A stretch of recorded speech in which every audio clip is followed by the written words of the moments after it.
Hello, my name is Pam Macbeth. I'm a member of Grace Harbor Church.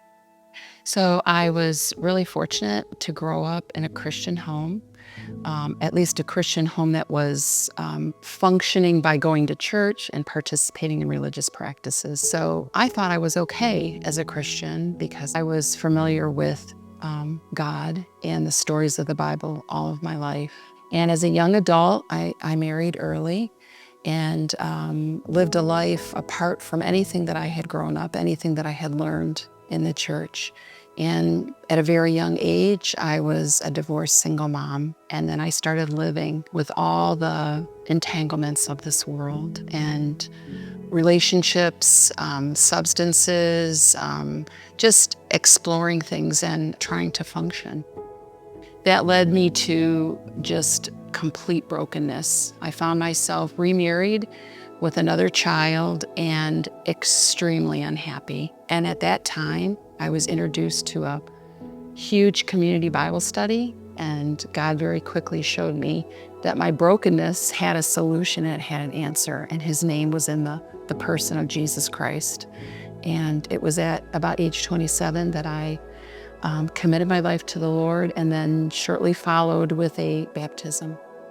Being a mother now with two little human beings that I was completely responsible for, I knew that I needed to go in head first and that I didn't want to repeat mistakes. But what was comfortable for me was a Christianity, or a type of Christianity that I had been exposed to as a child, and that was what? Rituals and practices. So I ran to the law. I looked for the rule book. I had a lot of insecurities, a lot of confusion.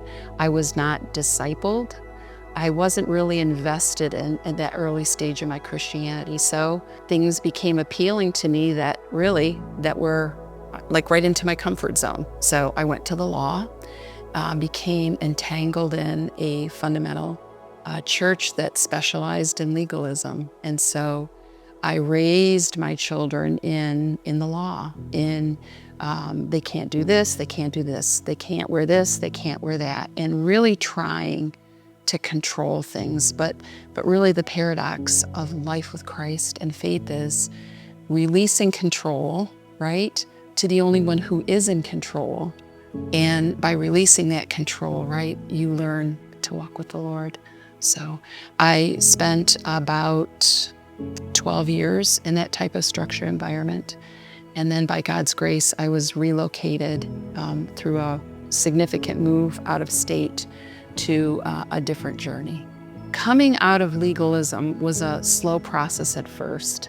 I questioned everything. I had to reevaluate everything. I had to fight my instinct in my own heart to understand why I was reacting, and then seeing in some instances that the things that I was reacting to, God had wisely encouraged not participating in that. But it was a very slow process. It took a lot of exposure to other Christians that were also coming out of legalism. Great is his faithfulness, but just my identity, it was already established at the time that I bended my knee. That at that moment, I became his beloved, precious daughter, that I was cherished, that I was forgiven, that I was loved.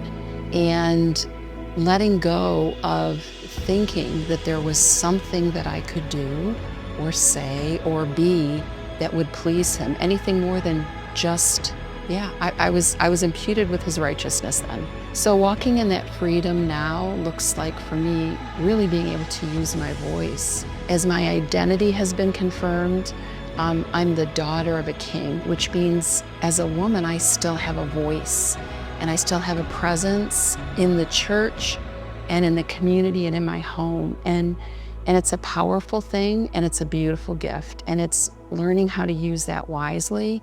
What I would speak to a woman that's experienced fundamental and legalism, coming out of that kind of a church background, or who herself struggles thinking that she needs to control things, is that ultimately God's command to us to love him and love one another, that love is the greatest, and that love and grace are the languages that he's given us to speak, and that ultimately, as we walk in that beautiful picture of Christ, love and grace, that the fruit in the life of your children and your family will naturally be produced by that.